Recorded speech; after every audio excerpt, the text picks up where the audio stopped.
एक दिन जंगल के किनारे एक छोटी सी मुक्खी मनु उड़ती हुई एक गीदड़ राका के पास आई। मनु ने देखा कि राका कुछ उदास है। मीनू ने पूछा, क्या हुआ राका? तुम इतने उदास क्यों हो? राका ने आ भरी और कहा, मैं सबसे बहादुर गीदड़ हूँ, लेकिन कोई मेरी इज्जत नहीं करता।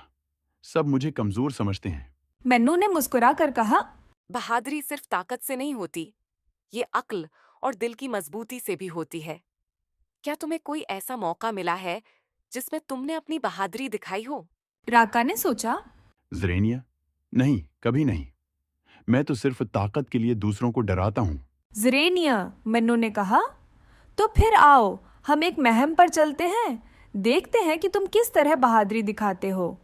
राका हैरान था कि एक छोटी सी मक्खी कैसे उसके साथ महम पर जा सकती है, लेकिन वह मान गया और दोनों सफर पर निकले।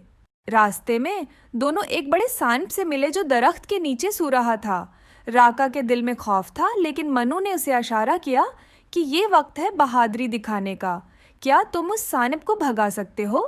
मनु ने राका से पूछा। राका ने हिम्मत की और आगे बढ़ा, लेकिन जैसे ही वो सांप के करीब पहुंचा, सांप की आंख खुल गई और वो तेज नजर से राका को देखने लगा। राका के पैर कांपने लगे। अब क्या होगा? राका सोचने लगा। सांप धीरे धीरे उसकी तरफ रेंगने लगा। ध्रुव नहीं, याद रखो, बहादुरी दिल से होती है। सांप को अपना खौफ ना दिखाओ। राका ने दिल मजबूत किया और पूरी ताकत से धाड़ा। उल्दिया मेरा रास्ता है, पीछे हट जाओ। सांप हैरान हो गया और तेज रफ्तार से पीछे हट गया। राका को समझ नहीं आया कि उसकी धाड़ से सांप डर गया या मन्नू की बातों ने उसके दिल को मजबूत किया था। आगे चलते चलते वो एक गहरी खाई तक पहुंचे। खाई बहुत बड़ी थी और इस पार जाना मुश्किल था। मन्नू ने कहा, हमें उस खाई को पार करना होगा, लेकिन मैं अड़ सकती हूँ, तुम क्या करोगे? राका ने नीचे खाई की तरफ देखा और दिल ही दिल में परेशान हो गया। मैं कैसे पार करूं? ये तो बहुत मुश्किल है, उसने कहा। कभी कभी मुश्किल रास्ते हमें अपनी असली ताकत दिखाने का मौका देते हैं। बस हिम्मत करो और एक प्लान बनाओ, मनु ने मशूरा दिया। राका ने कुछ लम्हों के लिए सोचा और फिर अचानक उसे एक मंसूबा सूझा। उसने करीबी दरख्त की लंबी शाख तोड़ी और उसे खाई के ऊपर रख दिया ताकि पल की तरह पार जा सके। अब दोनों खाई के दूसरी तरफ पहुंच चुके थे।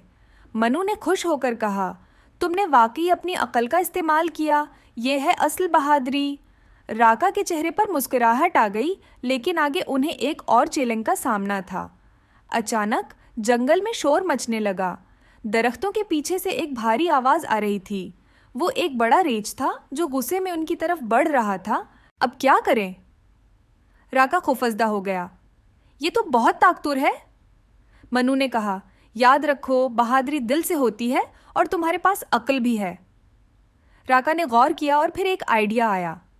इसने रेच को बराह रास्ता लड़ने की बजाय करीब की चट्टान के पीछे जाकर ऊंची आवाज में कहा, रीछ, मैं तुमसे ताकतवर हूं, तुम्हें यहां से भागना चाहिए। रीछ ने यह आवाज सुनी और सोचा कि यह कोई बहुत बड़ा जानवर है।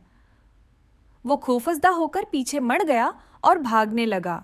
राका ने गहरी सांस ली और मनु की तरफ मुस्कुरा कर कहा, तुम सही थीं, बहादुरी सिर्फ ताकत से नहीं होती, बल्कि अक्ल और दिल की मजबूती से भी होती है।